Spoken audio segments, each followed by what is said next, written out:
Hello friends, இந்த வீடியோவில் Telegram and யூடியூப்ல 2-3 கமெண்ட் பார்த்தேன். கன்சிஸ்டன்சியாக படிக்க முடியல, ஃபோக்கஸ் பண்ண முடியல, இந்த மாதிரி கமெண்ட் பண்ணியிருந்தாங்க. நானும் ஃபஸ்ட்டு இந்த ஸ்டேஜில் தான் இருந்தேன். ஃபோக்கஸ் பண்ண முடியல, கன்சிஸ்டன்சியாக படிக்க முடியல. நான் இப்போ என்ன ஃபாலோ பண்ணுறேனோ அதை நான் சொல்கிறேன். அதுக்கு முன்னாடி எதனால் ஃபோக்கஸ் பண்ண முடியல, கன்சிஸ்டன்சியாக இருக்க முடியலன்னு ஒரு வாட்டி யோசிச்சு பார்த்தீங்களா? நீங்கள் எல்லாத்துக்கும் மெயின் ரீசன் வந்து நீங்கள் அந்த கையில் வச்சுருக்கீங்களா ஃபோனு, அதுதான் எல்லாத்துக்கும் காரணம். ஏன் சொல்கிறேன்னா, ப்ரீவியஸாக நீங்கள் பார்த்தீங்கன்னா உங்கள்கிட்ட ஃபோன் இல்லாதப்போ உங்கள் மைண்ட் எப்படி இருந்துச்சு, ஃபோன் வந்ததுக்கப்புறம் உங்கள் மைண்ட் எப்படி இருக்குன்னு நீங்களே யோசிச்சு பாருங்கள். இந்த மாதிரி வீடியோ வந்து நீங்கள் ஏற்கனவே பார்த்துருக்கலாம். Dopamine detox, brain rot, mobile addiction, இந்த மாதிரி விஷயங்கள்லாம். பட் மேக்ஸிமம் எஜுகேஷனல் பர்பஸஸ் இருந்தாலும் நீங்கள் அந்த வீடியோ ஃபுல்லாக பார்க்குறதுக்கு காரணம் வந்து அதில் வர மீம்ஸு, சவுண்ட் எஃபெக்ட்ஸு, ட்ரான்சிஷன், இந்த மாதிரி என்டர்டைன்மெண்ட் பர்பஸஸ் இருக்கிறனால தான் நீங்கள் ஃபுல்லாக பார்க்குறீங்க. உங்களுக்கு இந்த 2 வீடியோ நான் ரெக்கமெண்ட் பண்ணுறேன். ஃப்ரீ டைமில் இந்த 2 வீடியோவும் பார்த்துட்டு எந்த வீடியோ நீங்கள் ஃபுல்லாக பார்த்தீங்க, எந்த வீடியோ பார்க்கும்போது போர் அடிச்சது மட்டும் எனக்கு கமெண்ட் பண்ணுங்கள். எதனால் இந்த 2 வீடியோ பார்க்க சொல்கிறேன்னா, ஃபஸ்ட்டு வீடியோ வந்து செல்ஃப் இம்ப்ரூவ்மெண்ட்டு, 2வது வீடியோ வந்து என்டர்டைன்மெண்ட்டு.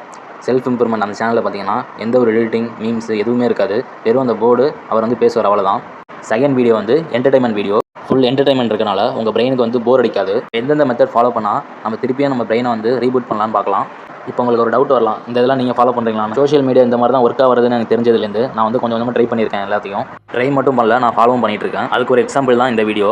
நான் சைக்கிளிங் போகிற மெயின் ரீசனு ஃபோக்கஸ் பண்ணுறதுக்கு தான். நம்ம ஏதாச்சும் ஒரு ஃபிசிக்கல் ஆக்டிவிட்டி பண்ணோம்னா நல்லா ஃபோக்கஸ் பண்ண முடியும். அது மட்டும் இல்லாமல் நான் மந்த்லி வந்து டிஜிட்டல் டீடாக்ஸ் இருப்பேன் ஏதாச்சும் ஒரு டே.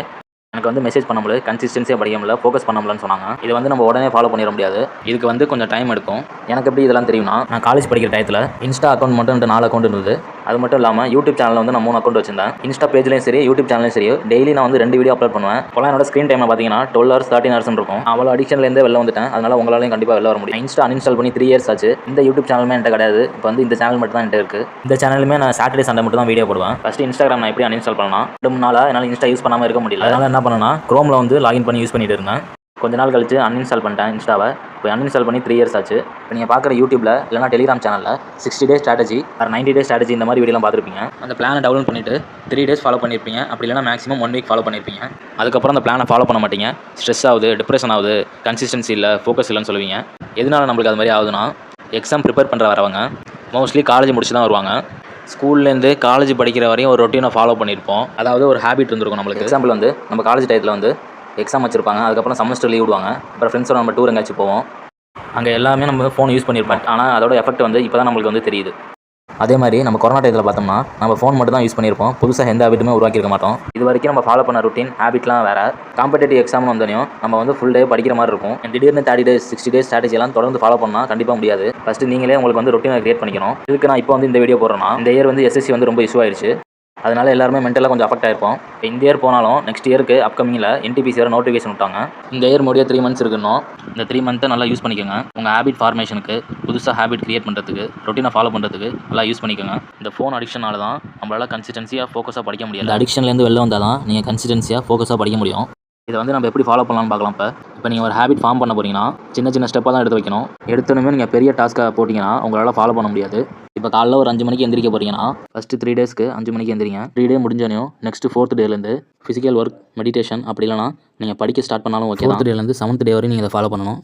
நெக்ஸ்ட்டு 7th day முடிஞ்சோன்னு 8th டேலேருந்து நீங்கள் 5 மணிக்கு எந்திரிக்கணும். அதோட படிக்கணும். இன்னொரு ஹேபிட் மாதிரி தான் நான் புதுசாக ஹேபிட் கிரியேட் பண்ணேன். ஃபஸ்ட்டு 7 daysக்கு 4:30 போல் எந்திரிச்சேன். அப்புறம் சைக்கிளிங் போனேன். இது வந்து எனக்கு ஒரு ஹேபிட்டாக மாறிடுச்சு. நெக்ஸ்ட் வந்து 6:30 போல் கரண்ட் அஃபேர்ஸ் இந்த மாதிரி ஒரு ஹேபிட்டாக கிரியேட் பண்ணால் தான் நம்ம வந்து கன்சிஸ்டன்சியாக ஃபோக்கஸாக படிக்க முடியும். நெக்ஸ்ட் வந்து நோட்டிஃபிகேஷன்லாம் ஆஃப் பண்ணி வச்சுருங்க. உங்களுக்கு எந்தெந்த ஆப்லாம் டிஸ்ட்ராக்ஷன் ஆகுதோ அதோட நோட்டிஃபிகேஷனாக ஃபுல்லாக ஆஃப் பண்ணி வச்சுருங்க. நீங்கள் ஃபோக்கஸாக 2 மணி நேரம் படித்தாலும் உங்களோட ஃபுல் ஃபோக்கஸ் வந்து ஸ்டடீஸில் தான் இருக்கணும். ஃபோக்கஸுக்கு பெஸ்ட் டெக்னிக்னு பார்த்தீங்கன்னா போமோடோரோ டெக்னிக்னு சொல்லுவாங்க. 25 minutes எந்த ஒரு டிஸ்ட்ராக்ஷனும் இல்லாமல் படிக்கணும். அப்புறம் 5 minutes பிரேக் விடணும். திருப்பியும் 25 minutes படிக்கணும், 5 minutes பிரேக்கு. இது மாதிரி நீங்கள் 4 rounds பண்ணுங்கள். இதேமாதிரி டெய்லி நீங்கள் ரொட்டீனாக பண்ணிகிட்டே இருந்தீங்கன்னா கன்சிஸ்டன்சியும் வரும், உங்களுக்கு ஹேபிட்டும் ஃபார்ம் ஆகும். இதை நீங்கள் 3 days ட்ரை பண்ணிவிட்டு எனக்கு கமெண்ட் பண்ணுங்கள். டிஸ்ட்ராக்ஷன் இல்லாமல் படிக்க ஃபோனை வந்து ஒரு ரூமில் வச்சுட்டு இன்னொரு ரூமில் நீங்கள் உட்காந்து மார்னிங் படிச்சிங்கன்னா பிரெயின் கொஞ்சம் ஃப்ரெஷ்ஷாக இருக்கும். நான் வந்து மார்னிங் தான் படிக்கிறேன். சில பேர் வந்து நைட்டு படிப்பாங்க. உங்களுக்கு எந்த டைம் ஃப்ளெக்சிபிளாக இருக்கோ அந்த டைமில் நீங்கள் படிங்க. நெக்ஸ்ட்டு வந்து டிசிப்ளின்ங்கிறது உடனே வந்துடாது. கன்சிஸ்டன்சியாக இருக்கணும், ஹேபிட் ஃபார்ம் பண்ணணும், ஃபோக்கஸாக இருக்கணும். இதெல்லாம் ஃபாலோ பண்ணால் தான் உங்களுக்கு டிசிப்ளின் வந்து ஃபார்ம் ஆகும். நீங்கள் ஒரு மோட்டிவேஷன் வீடியோ பார்க்குறீங்கன்னா அந்த மோட்டிவேஷன் வந்து ஒரு 10 நிமிஷத்துக்கு இருக்கும், இல்லைனா மிஞ்சி போனால் 1/2 மணி நேரத்துக்கு இருக்கும். பார்த்து முடிச்சுன்னு என்ன பண்ணுவீங்க, நாளைக்கு நம்ம எந்திரிக்கலாம், சீக்கிரமாக படிக்கலாம் அப்படின்னு பிளான் போடுவீங்க. பட் ஆனால் ஒரு நாள் கூட நீங்கள் ஃபாலோ பண்ண மாட்டீங்க. அதனால் என்ன சொல்கிறேன்னா, ஃபஸ்ட்டு ஹேபிட்டை கிரியேட் பண்ணுங்கள், தானாகவே டிசிப்ளின் வந்து ஃபார்ம் ஆயிரும். நெக்ஸ்ட் வந்து ஃபோன் அடிக்ஷன். இதை பற்றி நான் ஏற்கனவே சொல்லிட்டேன் ப்ரீவியஸாக. பட் 2-3 பாயிண்ட் இருக்குது. இன்ஸ்டாகிராம் ரீல்ஸு, யூடியூப் ஷார்ட்ஸு, இது எல்லாமே ஒரு இன்ஃப்ளூயன்ஸ் தான். இதனால் உங்கள் டைம் அண்ட் எனர்ஜி தான் வேஸ்ட் ஆகும். உங்களோட ஃபுல் அட்டென்ஷன் வந்து மொபைல் ஃபோனில் இருக்கனால உங்களால் கரெக்டாக ஃபோக்கஸ் பண்ண முடியல. இப்போ வந்து வியூவரோட அட்டென்ஷனே எல்லாம் கம்மியாயிருச்சு. இப்போ ஒரு 15 மினிட்ஸ் வீடியோ இருக்குது, 30 நிமிட்ஸ் வீடியோ இருக்குன்னா யாருமே ஃபுல்லாக பார்க்க மாட்றாங்க. ரீல்ஸு, ஷார்ட்ஸ் இது மாதிரி யூஸ் பண்ணிட்டு இருக்காங்க. அதனால என்ன அஃபெக்ட் ஆகுதுன்னா, லாங் வீடியோ பார்க்காம ஷார்ட்ஸ் வீடியோ பார்த்தீங்கன்னா, உங்களோட அட்டென்ஷன் ஸ்பேன்லாம் கம்மியாயிருக்கு. சில பேர் பார்த்தீங்கன்னா 3 இயர்ஸ் 4 இயர்ஸ் படிச்சுட்டு இருப்பாங்க எக்ஸாமுக்கு. தொடர்ந்து ஒரே ஆக்டிவிட்டி பண்ணிட்டு இருக்கனால அவங்களுக்கு வந்து போர்டம் ஆயிரும் மைண்டு. அதை எப்படி ரெக்கவர் பண்ணுறதுன்னா, 1 வீக் வந்து நீங்கள் எந்த ஒரு ஆக்டிவிட்டியும் பண்ணாமல் இருங்க, படிக்காமல் இருங்க. இதுக்கு முன்னாடி ஒரு ஃபோட்டோ ஷேர் பண்ணியிருப்பேன் டிஜிட்டல் டீடாக்ஸ்னு, அது நான் தான் ஃபாலோ பண்ணேன். இந்த வீடியோ வந்து ரொம்ப லாங்காகவே போயிடுச்சு. நான் சொல்ல நினச்சதோட அதிகமாகவே சொல்லி நீங்கள் தொடர்ந்து கன்சிஸ்டன்சியாக ஃபாலோ பண்ணிங்கன்னா 1 மந்த்துக்கு இது வந்து ஹேபிட்டாக மாறும். அதே 3 மந்த்துக்கு ஃபாலோ பண்ணிங்கன்னா உங்கள் லைஃபே சேஞ்ச் ஆகும். ஃபஸ்ட்டு 3 டேஸ்க்கு இதை ஃபாலோ பண்ணிவிட்டு எனக்கு கமெண்ட் பண்ணுங்கள். இப்போ நீங்கள் யூடியூப்பில் படிக்கிறீங்கன்னா, இப்போ யூடியூப்பை ஓப்பன் பண்ணாலே இப்போ என்ன ட்ரெண்டிங்காக இருக்கோ அதுதான் நம்மளுக்கு வரும் யூடியூப் ஹோம் பேஜில். இதனால் நம்ம என்ன பண்ணுறோன்னா, நம்ம படிக்க வந்ததை மறந்துட்டு இந்த மாதிரி டைம் வேஸ்ட் பண்ணிகிட்ருக்கோம். அதனால் நான் வந்து ஃபோக்கஸாக படிக்கின்றதுனால யூடியூப்பில் வந்து நான் ஆஃப் பண்ணி வச்சுருக்கேன். என் யூடியூப்பில் வந்து எந்த ஹோம் பேஜும் காமிக்காது. அதை நான் உங்களுக்கு காமிக்கிறேன். இப்படி இதான் என் யூடியூப் அக்கௌண்ட்டு. இந்த அக்கௌண்ட் ஓப்பன் பண்ணோம்னா ஹோம் பேஜ்லேயும் எதுவும் காமிக்காது, ஷார்ட்ஸும் ஓப்பன் ஆகாது. நம்ம என்ன சப்ஸ்கிரிப்ஷன் பண்ணி வச்சுருக்கோமோ அது மட்டும் தான் காமிக்கும். இதனால் வந்து மோஸ்ட்லி டிஸ்ட்ராக்ஷன் ஆகாது. நம்ம என்ன படிக்க வந்தோமோ அதை வந்து கிளியராக படிச்சுட்டு போயிடலாம். இப்போ எப்படி அந்த செட்டிங்கை வந்து ஆன் பண்ணலான்னு பார்க்கலாம்.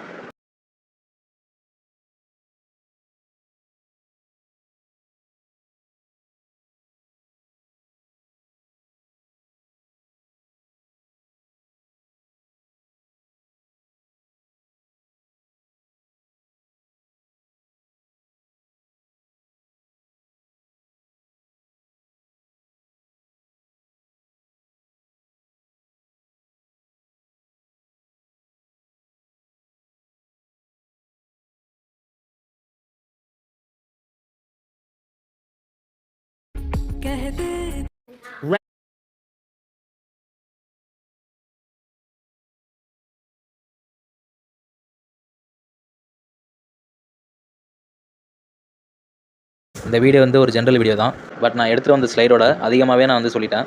இதெல்லாம் உங்களால் முடிஞ்சால் ஃபாலோ பண்ணுங்கள். ஃபாலோ பண்ணிவிட்டு உங்களுக்கு சேஞ்சஸ் தெரிஞ்சால் கமெண்ட் பண்ணுங்கள். இந்த மாதிரி வீடியோ வேணும்னா சப்ஸ்கிரைப் பண்ணி வச்சுக்கோங்க. வேறு எதுவும் டவுட்னா கமெண்ட் பண்ணுங்கள். தேங்க்யூ.